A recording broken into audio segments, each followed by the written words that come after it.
어제 요절 말씀이 9절이었죠. 76편 9절 같이 한번 고백합니다. 곧 하나님이 땅의 모든 온유한 자를 구원하시려고 심판하러 일어나신 때로다. 아멘. 77편을 보시면은 이제 아삽이 이 시를 지었다. 그 앞에 표제가 나와져 있고 그 다음에 인도자를 따라서 여두둔의 법칙이라고 하는 단어가 나옵니다. 그 여두둔이라고 하는 사람이 누구냐면 다윗 시대에 3대 전문 지휘자가 있었어요. 그 중에 아삽이 있었고 그 다음에 헤만이 있었고 그 다음에 세 번째가 여두둔이라고 하는 사람이 있었습니다. 성경에서 이제 자주 만나는 사람의 이름이거든요. 한번 따라서 한번 해보세요. 아삽, 헤만, 여두둔. 그 세 명이 요즘으로 말하면 주휴만 했다 이 말이에요. 그러니까 그만큼 찬양에 대한 투자를 많이 한 겁니다. 그래서 그 가문들은 자자손손 계속 하나님의 성전에서 찬양하는 곳으로 먹고 살도록 그렇게까지 이 찬양대에 대해서 전문화를 시켰고, 찬양대가 예배 가운데 차지하는 부분이 그렇게 크다고 하는 것을 다윗 시대에 인식을 하고, 이제 그들을 지휘할 수 있는 3대 지휘자가 말씀드린 것처럼 아삽이 있었고 헤만이 있었고 여두둔이 있었어요. 그래서 여기 여두둔의 법칙이라고 하는 말은 여두둔의 지휘를 따라서 이 시를 노래해라 라고 하는 그런 표제입니다. 오늘 77편을 보면은 크게 내용이 두 가지로 이렇게 쫙 구별이 될 수 있어요. 1절에서 9절, 그 다음에 10절에서 마지막 절, 구별이 되는데 1절에서 9절까지의 내용은 이 시를 지은 이 아삽이 큰 고통 속에 지금 빠져 있습니다. 우리말 번역에는 환난이라고 하는 말이 되어 있습니다만 영어는 distress라고 하는 말, 고통이라고 하는 뜻입니다. 지금 이 개인적인 고통인지 아니면 공동체적인 고통인지 아니면 국가적인 고통인지 그건 잘 모르겠어요. 구체적인 이제 고통의 내용은 설명하지 않았지만은 지금 이 아삽이라는 사람이 너무 지금 힘들어요. 여러분 살다 보면 힘들 때 있어요, 없어요? 대답 안 하셔도 다 눈치챕니다. 이 세상에 태어나는 순간부터 여러분 태어나는 순간에 그 고통, 태어나는 순간에 그 좁은 터널을 사람이 나오기 위해서 얼마나 큰 고통에 시달리는지, 엄마도 물론이겠습니다만은 아기도 똑같다고 그럽니다. 아기가 받는 충격, 아기가 받는 그 고통의 지수나 엄마가 받는 지수나 같다는 거예요. 근데 아기는 표현을 못할 뿐이죠. 결국 인생을 첫 출발한 그 출발부터가 좁은 터널을 통과해서 왔거든요. 그러다 보니까 딱 태어나는 순간부터 태어나서 아이고 좋네, 아이고 이제 자유네. 여러분 태어나서 웃는 아기를 보셨습니까? 어떻게 해요? 다 자지러지게 울어요. 하면서 왜 울까요? 그 좋은 엄마 뱃속에 있었는데 나를 왜 이렇게 힘들게 하냐 이거예요. 예, 엄마 뱃속에 있을 때에는 걱정 아무것도 없었거든요. 때 되면 먹여주지, 그냥 자동으로 싸면 끝나지. 물속에 푹 잠겨 있어가지고요 충격에도 다 완충 역할을 해주지. 인간의 생명의 어떤 그 태동에 있어서 가장 완벽한 환경이 엄마의 뱃속에. 그 좋은 환경 속에서 그냥 내싸두지, 내비두지. 뭐하는 나를 이렇게 힘들게 고생을 해서 이 세상에 나를 이 좁은 터널 속을 통과해서 나오게 했느냐 이 말이에요. 그러면서 앙 하고 우는 것 같아요, 내 생각에. 근데 울어야 사람이 삽니다. 그래서 안 울면 거꾸로 놓고 어떻게 해요? 볼기짝을 두들겨 팹니다. 야 이놈아 울어. 인생은 울음으로 시작하는 거야. 울어 이놈아 울어. 세게 때립니다. 울어야 살아요. 왜요? 울어야 막힌 기도가 뚫리고 기도가 뚫리고 기도가 뚫리면서 호흡이 터지는 거예요.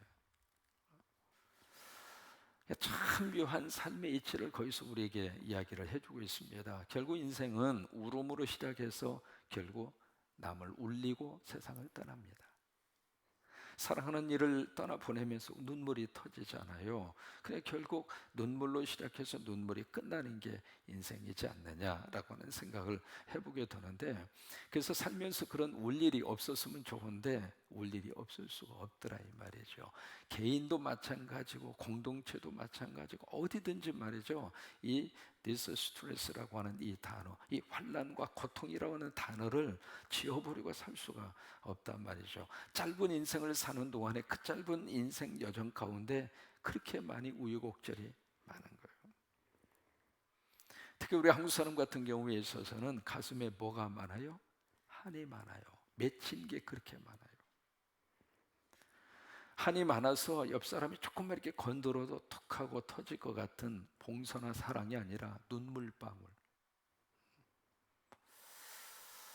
근데 이제 그 속에서 이 아삽이라고 하는 사람이 그 고통, 그 환란 속에서 뭘 하느냐면 하나님께 막 부르짖어요. 1절에 보시면 여기에 부르짖는다는 말을 두 번이나 씁니다. 근데 1절의 내용이 조금 약간 뉘앙스 자체가 조금 오해하기 쉽게끔 그렇게 되어 있습니다만은 1절의 내용이 바로 뭐냐면 그 고통 속에서 하나님 앞에 하나님 나 도와주세요. 그리고 막 부르짖는다. 부르짖는다는 말이 영어로 cry out입니다. 그 말은 소리를 내서 엉엉 우는 정도가 아니라 탄식하면서 땅을 치면서 통곡하는 게 cry out입니다. 하나님 나 도와주세요. 하나님 나 도와주세요. 하나님 내 기도 들어주세요. 그러면서 막 부르짖는 거예요. 근데 1절에 내게 귀를 기울이시려다 그렇게 돼 있는데 그게 아니라 나에게 내 말을 좀 들어주세요 하면서 막 부르짖는 거예요. 하나님 이 고통 속에서 부르짖는 내 기도 하나님 들어주세요. 하나님 응답해 주세요. 그게 1절의 내용이에요. 그러니까 1절과 2절을 같이 봐야 제대로 해석이 되거든요. 근데 그런 속에서 막 부르짖고 하나님 앞에 간구하고 통곡하면서 하나님 앞에 처절하게 기도하는데 응답이 없는 거예요. 여러분 그런 경험해 보셨습니까? 정말 하나님 앞에 절박하게 나와서 하나님 이것 좀 해결을 해주세요. 하나님 이것 좀 역사를 해주세요. 그러면서 막 절박하게 금식하면서 통곡하면서 무릎을 꿇고 하나님 앞에 간절히 기도하고 내 나름대로는 최선을 다해서 기도했는데 응답이 없어. 여러분 답답하지 않겠어요? 지금 그 심정이 77편 속에 그대로 담겨져 있습니다. 하나님 어떻게 이렇게까지 절규하고 부르짖는데 당신은 침묵하십니까? 언제까지 하나님이 침묵하시면서 내 이 기도와 이 절박함 속에서의 기도에 대해서 하나님 이렇게까지 가만히 있을 수 있습니까? 그 내용이 여기서 쭉 기록이 되어져 있습니다. 그래서 2절에 보시면 내가 환난 날에 내가 주를 찾고 밤에는 내 손을 들고 거두지 아니하였나니, 그러니까 밤잠을 자지 아니하고 하나님 앞에 손 들고 이 손이 내려올 수 없을 정도로, 아니 내려올 만한 상황이 아니라 그 말이죠. 그 정도로 하나님 앞에서 간절한 마음으로 손을 들고 온 밤을 지새우면서 손을 들고 하나님 앞에 기도를 하면서 간구를 했는데 침묵하시는 하나님 앞에서 내 영혼이 위로받기를 거절하였나요? 참 절박해도 이런 절박함이 어떻게 있을 수가 있겠어요? 일본 사람의 엔도 수사쿠라고 하는 사람이 쓴 책 가운데 침묵이라고 하는 소설이 있습니다. 일본의 고전적인 소설입니다. 혹시 읽어보셨나 모르겠습니다. 17세기에 포르투갈 신부들이 일본에 들어가서 선교하는 것을 배경으로 해서 침묵이라고 하는 소설이 쓰여지게 됩니다. 굉장히 많은 박해가 있었어요. 수없이 많은 사람들이 죽어갔고요. 그 속에서 한 신부가 등장을 합니다. 등장을 하면서 그 당시에 17세기 일본에서는 어떤 식으로 배교를 시켰느냐면 성화를 놓고 예수님의 사진을 놓고 거기서 침을 뱉고 발로 밟고 지나가면 살려주고, 만약에 그 성화를 앞에 딱 놓고 그냥 침을 뱉지 않고 안 지나가면 죽여버리고, 그렇게 해서 기독교와 기독교인이 아닌 것을 구별을 해서 죽이고 핍박을 했어요. 그 당시에. 거기에 이제 로드리게라고 하는 신부가 등장을 해요. 그 신부를 앞에 딱 놓고 마찬가지로 성화를 놓고 당신이 발을 밟고 침을 뱉고 지나가면 살려주고 그렇지 않으면 죽이겠소. 근데 그 성화를 딱 그렇게 보니까 얼마나 많은 사람이 발을 밟고 침을 뱉었는지 그 바닥에 있는 예수님을 그린 그 성화 자체가 이그러진 그런 모습이에요. 그 모습을 보면서 참아, 내가 살겠다고, 내가 이 땅에서의 육신의 생명을 좀 살겠다고, 나도 신부된 내가 여기다가 침을 뱉고 지나가. 그러면서 그 앞에서 갈등을 하는 거예요. 살고 싶은 인간의 생존 본능과 그리고 믿음을 지키고 싶은 영적 그 소망하고 두 가지의 갈림길에서 그 성화 앞에서 아주 갈등을 해요. 고민을 해요. 이걸 내가 밟고 지나갈까? 아니면 그냥 여기서 내가 순교할까? 그래서 막 그 고민하는 그 모습이 그 침묵이라고 하는 소설 속에 아주 리얼하게 그렇게 묘사가 되어져 있거든요. 근데 그 한편에는 바닷가에 큰 기둥을 세워놓고 거기에 성당이 속한 성도 신도들을 갖다가 묶어놓은 거예요. 기둥에다가 묶어놓고 이게 이제 점점 파도가 이렇게 밀물처럼 올라오면은 그 파도가 이 사람이 점점 차오르기 시작을 하게. 그래서 완전히 그 신도가, 그 공포라고 하는 것은 말로 다 할 수 없잖아요. 파도가 이렇게 밀려오면 점점 차오르니까. 거기서 바닷가에서 그 기둥에 묶인 그 자기 성당의 교인이 막 울부짖는 거예요. 그러면서 이제 옆에서 그런 거예요. 당신이 이거 밟고 침 뱉고 지나가면 당신도 살지만 당신의 교인 저 울분이는 저 사람들도 살 수 있다. 그러니 이거 빨리 당신 결정해서 해라. 이제 그런 상황입니다.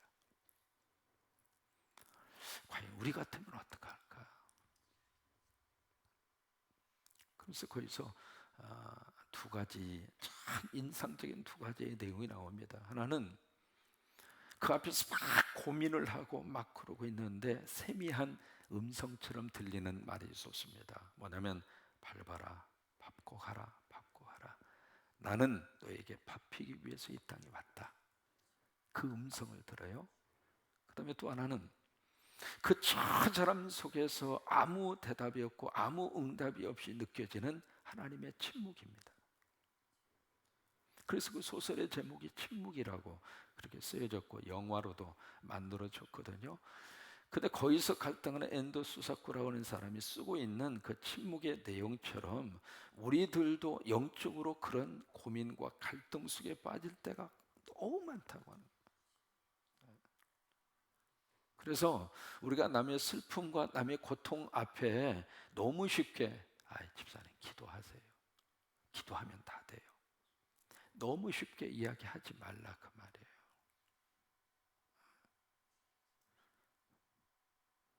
그러니까 뭐냐면 우리는 남의 일에 대해서 너무 쉽게 결정을 지어버리거든요, 우리 스스로가. 그리고 그것을 우리가 너무 영적인 용어를 쓰는 데서 익숙하다가 보니까 마치 이렇게 아파하고 고통당하고 어떤 환난 속에 있는 사람들에게 당신 기도하지 않아서 그런 일을 당하고 있다고 그런 식으로 몰아붙일 수 있는 가능성이 너무 많은 거예요. 여러분 꼭 그렇습니까? 기도 안에서 꼭 그 일을 겪고 있습니까? 기도가 부족해서 꼭 그 어려움 속에 지금 봉착해 있습니까? 내가 믿음이 없어서 하나님이 나에게 벌로 그것을 주고 있습니까? 꼭 그런 건 아니잖아요. 그런 요소가 조금이라도 있을 수는 있습니다만은 100% 모든 일들이 다 그런 건 아니거든요. 근데 너무나 우리는 너무 쉽게 그렇게 단정을 짓고 그런 식으로 몰아가려고 하고, 그래서 마치 지금 너무 아파서 신음 중에 있는데 회개하지 않아서 이 벌을 받는 것처럼, 내 정성이 부족해서 하나님으로부터 지금 꾸중을 받는 것처럼 그런 식으로 그 사람의 신앙과 그 사람의 삶의 태도를 그렇게 몰아갈 때가 의외로 많이 있더라 이 말이에요. 절대로 그렇지 않습니다. 욥이 죽을 줄을 지어서 그 고통을 당했나요? 아니잖아요. 이 아삽도 마찬가지입니다. 그런 속에서 막 절규하는 거예요. 하나님 언제까지 침묵하시겠습니까? 내 영혼이 불안해서 참을 수가 없습니다. 아니 견딜 수가 없습니다. 그러면서 나중에는 무엇까지 생각하느냐면 보세요. 3절에 보시면 내가 하나님 기억하고 불안하여 근심하여 내 심령이 상하였도다. 주께서 내가 눈을 붙지도 못하게 하시니 내가 괴로워 말할 수 없나이다. 잠이 도망가 버렸어요. 긴긴 밤을 뜬 눈으로 세우면서 하나님은 계시는 건가? 하나님은 과연, 내가 믿은 그 하나님은 과연 내 삶 속에 어떻게 지금 나와 함께 존재하고 있는 것인가? 하나님 존재에 대한 근본적인 회의부터 드는 거예요. 온 밤을 지새우면서. 여러분 그런 경험 해보신 적 있습니까?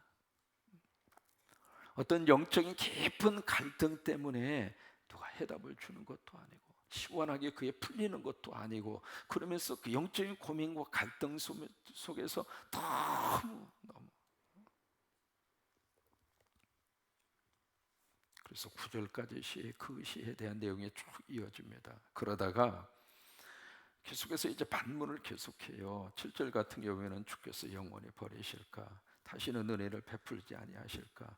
그의 인자하심은 영원히 끝났는가? 그의 약속하심도 영구히 패하였는가? 하나님이 그와 베푸신 은혜를 잊으셨는가? 하면서 계속 질문하잖아요. 과연 그런 것인가? 과연 그런 것인가? 과연 그런 것인가? 그런 회의감이 가슴의 깊은 속에서부터 막 나를 흔들고 있는 거예요. 근데 사람이 말이죠, 굳건하게 딱 서기 위해서는 그 과정이 필요합니다. 그 과정이 없이 섰다고 생각하는 순간 조금만 흔들리면 뿌리채 뽑혀버려요.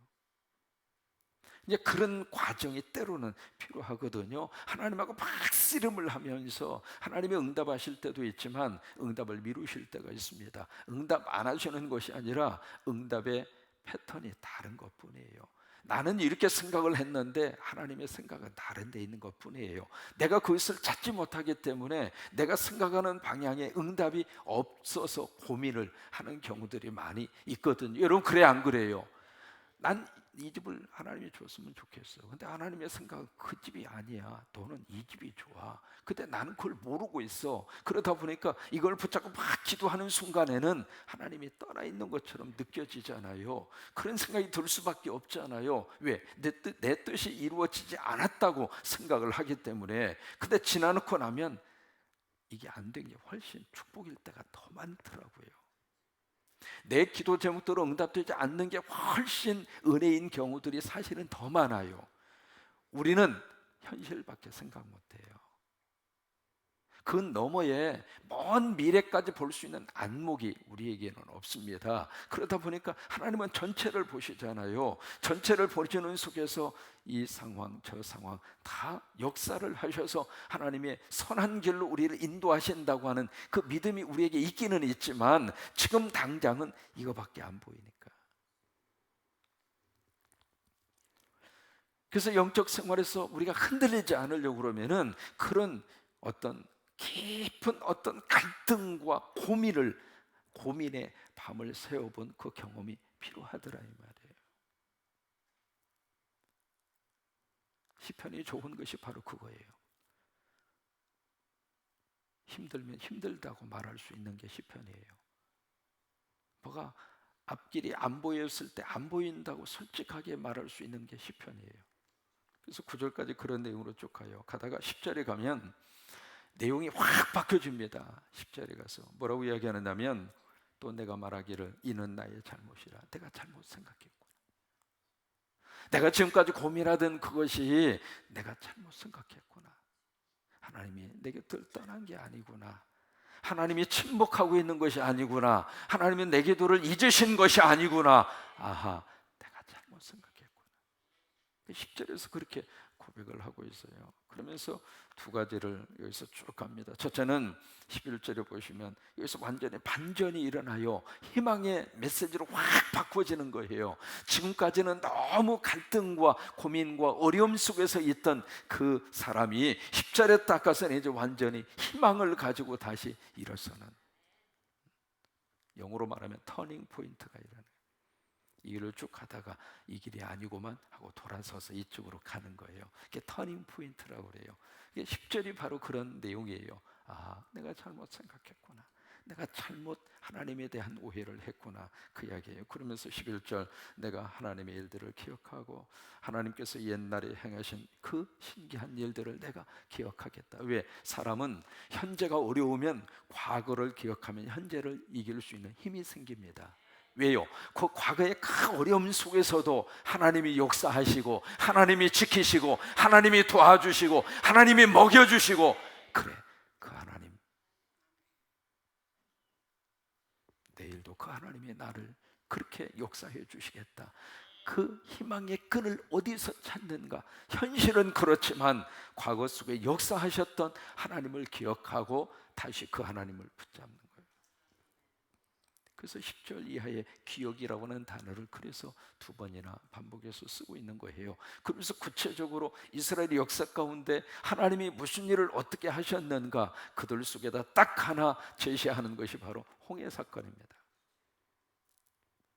홍해 사건을 딱 제시하면서 여기 참 재미있게 그렇게 표현을 하고 있습니다. 16절 이하에 보시면, 하나님이여 물들이 주를 보았나이다. 물들이 주를 보고 두려워하며 기쁨에 진동하였고, 이게 지금 홍해 사건이거든요. 그러면서 19절을 보시면, 주의 길이 바다에 있었고 주의 고전길이 큰 물에 있었으나 주의 발자취로 알 수 없었나이다. 그 홍해, 넘실대는 홍해, 그 속에서 이스라엘 백성들은 길이 없다고 거기에서 절망하고 있는 순간에 하나님이 길을 만들어 주신 거예요. 그래서 쫙 갈라진 그 길을 걸으면서 이스라엘 백성들이 얼마나 행복했을까. 우리 같으면 초고추장 준비해가지고 가다가 광어가 있으면 광어도 한 마리 초쳐했어요. 초쳐서 이제 초고추장에 찍어서 먹고, 가다 보면 아니 양쪽이 물벽이잖아요. 바닷속을 지금 가고 있으니까 가다가 오징어, 너 있네, 너 이리 와, 너 이리 와, 좀 먹고 가고, 전어가 또 맛있다면서요. 전어 너 좀 이리 와 해서 아마 싱싱한 회를 그 초고추장에다가 신나게 먹으면서 이스라엘 백성들이 갔을 거라고 나는 생각하는 거예요. 그 하나님을 다시 기억하는. 그래요. 현실적으로 고민과 갈등이 있을 때 우리는 과거에 내 삶 속에 역사하셨던 그 하나님을 붙잡고 다시 희망을 노래하는 겁니다. 다시 일어설 수 있는 겁니다. 그 은혜가 여러분 속에 넘치기를 주의 이름으로 축원합니다. 그러면서 마지막 20절에 그렇게 고백하잖아요. 주의 백성을 양떼같이 모세와 아론의 손으로 인도하셨나이다. 그래요. 그 이스라엘 백성들 하나님이 다 살리셨어요. 바로의 군대는 수장을 시키셨고 그 중간에 물벽으로 딱 가로막아서 더 이상 손대지 못하도록 그렇게 하나님이 보호를 하시잖아요. 그런 것처럼, 그래서 이 아삽은 초반전에는 그 갈등과 고민 속에 있었지만은 후반부에 가서는 다시 하나님을 노래하고 하나님을 붙잡고, 여러분 인생을 살다 보면 신기한 일들이 하나님의 축복 가운데 이루어질 수 있어요. 가이드 포스트라고 하는 잡지가 있습니다. 지금도 한국에 나오는 줄로 아는데, 그 가이드 포스트는요, 믿음의 사람들이 삶의 자리에서 실질적으로 경험한 것을 진솔하게 쓴 걸 가이드 포스트예요. 오래된 그런 잡지입니다. 거기 오클라호마라고 하는 거기에서 있었던 이야기입니다. 갑자기 우레 소리가 나고 막 번둥 소리가 나고 막, 그래서 잠이 깼어요. 6살 먹은 메이시라고 하는 이 아이가 잠이 딱 깼는데 보니까 불이 난 거예요. 벼락에 맞아가지고 불이 나가지고 이렇게 딱 나가려고 그랬는데 나갈 수 있는 공간이 없는 거예요. 막혀버렸어요. 그리고 이제 뒷문을 통해서 가려고 그랬는데 순간적으로 항상 그 뒷문은 아빠가 잠을 쏘러 잠겨놓는다고 하는 것을 알아요. 그러니까 6살 먹은 이 애가 앞으로 갈 수도 없고 뒤로 갈 수도 없고, 근데 침착하게 그 속에서 막 아빠를 불러요. 아빠, 아빠. 근데 아빠가 이 불 속에서 또 나올 수도 없고 어떻게 방법이 없는 거예요. 막 그 연기에, 퀴퀴한 연기에 휩싸여 가지고 막 그런 상태, 절박한 위기 상황인데 갑자기 아빠가 쑥 나타나 가지고 이 메시 아이를 콕 들어서 바로 그 자물쇠가 있는 그 문을 통과를 해서 뒷뜰에다가 이 아이를 딱 갖다가 놓는 거예요. 아빠가 얼마나 감사해요. 그래서 뒷뜰에 딱 이렇게 서 있는데, 그리고 아빠가 사라졌어요. 사라지는 순간 엄마가 막 이 아이를 찾아요. 아빠도 이 아이를 찾고 막 찾는데, 이 아빠가 동생이 둘이 있었거든요. 둘을 다 이렇게 끌어안고 불 속에서 엄마랑 무사히 다 탈출을 하고, 그러면서 막 이 아이를 찾는데 딱 보니까 뒤뜰에 아이가 있거든. 깜짝 놀란 거예요. 둘이 다 놀랬지. 아빠는 아빠대로 네가 어떻게 여기 나와 있니? 애는 애대로 어떻게 아빠가 거기 갔다 도로 나오냐고. 신기한 일이죠. 그러니까 그 순간에 아빠로 표현된 주님이 그를 끄집어서 밖에다가 내놓고 그 아이를 살려준 거예요. 그걸 보면서 참 그런 걸 느껴요. 우리의 삶 속에서는 기이한 일들이 얼마든지 있을 수 있다고 하는 거예요. 생각지도 않는 기적이 있을 수도 있다고 하는 거예요. 그게 하나님 은혜 안에서 이루어질 수 있는, 현실적으로 하나님의 축복 가운데 이루어질 수 있는 그런 일들이라고 하는 거예요. 여러분, 우리가 그것을 붙잡고 다시 한번 주님의 거룩한 역사와 능력 안에서 삶이 행복으로, 꿈으로 시작할 수 있기를 주의 이름으로 축원합니다.